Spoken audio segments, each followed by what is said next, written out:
1 dan kelas 2. Oke, pagi ini Ibu Ruth mau mengajak anak-anak kelas 1 dan kelas 2 kita mau berdevosi dan mendengarkan firman Tuhan. Tapi sebelumnya Ibu Ruth mau mengajak kita semua, kita mau berdoa dulu. Oke, semuanya lipat tangan, tutup mata, kita berdoa. Bapa di surga, kami mengucap syukur Tuhan untuk penjagaan Tuhan bagi kami saat ini. Pagi ini Tuhan, kami boleh berkumpul bersama-sama, kami mau membaca dan mendengarkan firman-Mu. Tuntun Roh Kudus bagi hati kami supaya kami siap untuk mendengarkan firman-Mu dan kami mau melakukannya dalam kehidupan kami setiap hari. Dalam nama Tuhan Yesus kami berdoa dan mengucap syukur. Amin.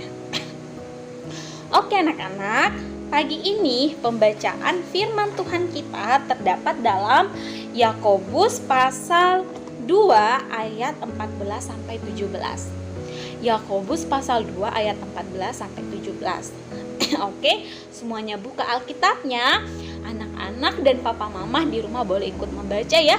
Ibu Ruth akan membacakan untuk kita semua. Dengan judul Iman tanpa perbuatan pada hakikatnya adalah mati. Apa gunanya saudara-saudaraku jika seorang mengatakan bahwa ia mempunyai iman padahal ia tidak mempunyai perbuatan? Dapatkah iman itu menyelamatkan dia? Jika seorang saudara atau saudari tidak mempunyai pakaian dan kekurangan makanan sehari-hari, dan seorang dari antara kamu berkata, "Selamat jalan, kenakanlah kain panas dan makanlah sampai kenyang," tetapi ia tidak memberikan kepadanya apa yang perlu bagi tubuhnya, apakah gunanya itu? Demikian juga halnya dengan iman. Jika iman itu tidak disertai perbuatan, maka iman itu pada hakikatnya adalah mati. Oke, demikianlah firman Tuhan tadi pagi hari ini. Oke anak-anak, judul cerita firman Tuhan kita di pagi hari ini tentang iman sejati melahirkan perbuatan. Nah, minggu lalu kita sudah mendengar firman Tuhan ya di hari Jumat yang disampaikan Ibu Vergi tentang iman untuk meninggalkan dosa. Jadi kalau Tuhan sudah kasih kita iman, ya berarti kita percaya kepada Tuhan, kita harus meninggalkan dosa, perbuatan jahat yang tidak sesuai dengan kehendak Tuhan. Berarti kita harus hidup sesuai dengan apa yang Tuhan kehendak dalam kehidupan kita, ya. Karena kalau kita punya iman, berarti kita percaya kepada Tuhan. Kita meninggalkan perbuatan dosa dalam kehidupan kita. Nah, pagi ini kita mau mendengarkan firman Tuhan tentang iman sejati melahirkan perbuatan. Nah, tadi kita sudah baca firman Tuhan dari Yakobus pasal 2 ayat 14 sampai 17.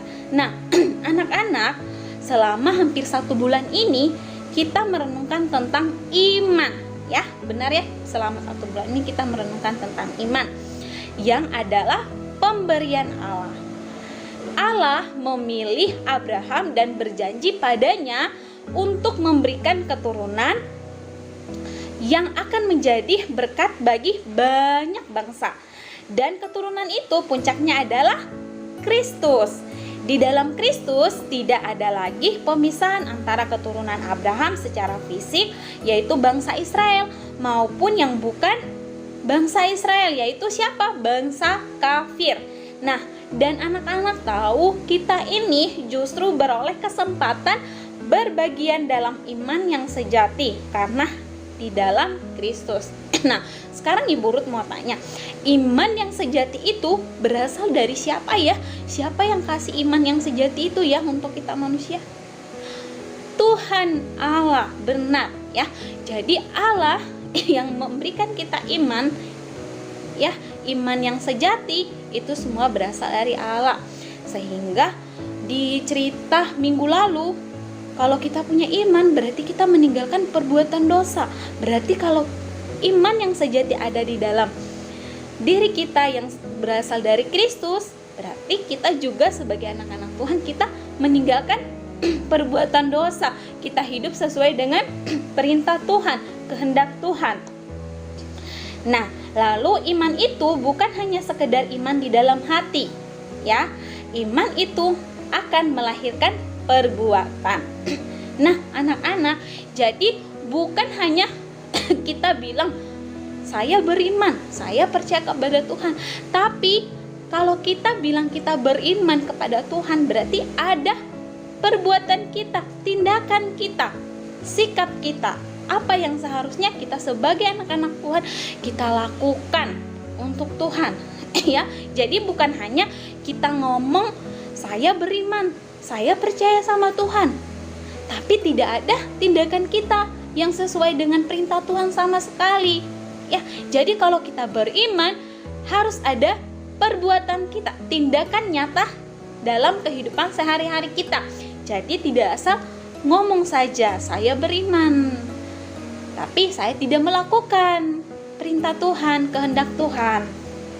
Nah, jika seseorang mengaku sudah beriman kepada Kristus tapi perbuatannya tidak ada pertumbuhan yang semakin cocok dengan pengakuan imannya, maka dalam surat Yakobus mengingatkan kita sekali lagi bahwa iman tanpa perbuatan hakikatnya adalah mati. Nah, yang tadi Ibu Ruth bilang ya, jadi bukan hanya kita ngomong kita beriman kepada Tuhan, kita percaya kepada Tuhan, tapi tidak ada tindakan kita, sikap tindakan nyata kita, sikap kita dalam kehidupan sehari-hari yang mencerminkan kasih Kristus tidak ada. Nah, anak-anak, di dalam surat Yakobus juga mengingatkan kepada kita sekali lagi bahwa iman tanpa perbuatan hakikatnya adalah mati. Ya, jadi kalau kita hanya bilang kita beriman saja tanpa ada tindakan nyata dalam kehidupan kita sehari-hari, berarti apa hukumannya? Hakikatnya hukumannya adalah mati. Ya, itu dalam firman Tuhan yang sampaikan, bukan Ibu Ruth yang bilang, tapi dalam firman Tuhan yang bilang kalau kita bilang kita beriman saja tapi tidak ada perbuatan, hakikatnya adalah mati. Berarti contoh dalam kehidupan anak-anak setiap hari apa ya? Ibu Ruth kasih contoh sederhana. Misalnya anak-anak di rumah ya, rajin ke sekolah minggu. Rajin ke sekolah minggu untuk apa? Untuk dengar firman Tuhan, baca firman Tuhan, kemudian lakukan firman Tuhan itu dalam kehidupan sehari-hari anak-anak. Misalnya menolong orang lain ya, mengasihi orang lain ya, membantu orang lain dalam kesulitan ya, sama aja ya. Itu namanya kita tindakan nyata kita ketika kita mengasihi orang lain, ketika kita peduli terhadap orang lain. Dan juga rajin berdoa di rumah ya, dengar-dengaran papa mama. Itu salah satu tindakan nyata kita sesuai dengan apa yang Allah mau dalam kehidupan kita. Tapi kalau kita tidak lakukan itu, ya sudah, kita hidup dalam keberdosaan. Kita jadi anak-anak yang gelap. Kalau anak-anak yang gelap berarti bukan anak-anak terang, karena tidak mau melakukan perintah Tuhan.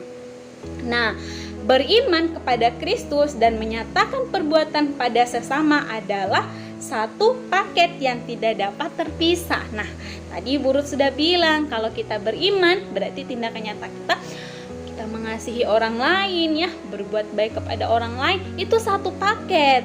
Jadi bukan hanya kita bilang kita beriman, saya beriman kepada Tuhan Ibu Ruth, saya percaya kepada Tuhan, tapi dalam kehidupan sehari-hari tidak mengasihi sesama, melawan orang tua, malas mendengarkan firman Tuhan, berarti kamu bukan anak yang beriman, yang percaya kepada Tuhan. Karena tadi kita sudah dengar firman Tuhan kalau iman tanpa perbuatan hakikatnya adalah mati. Jadi kalau kita punya iman yang sejati, yaitu iman yang berasal dari Kristus, yang ada dalam Kristus, itu akan melahirkan perbuatan kita, tindakan nyata kita dalam kehidupan sehari-hari kita. Oke?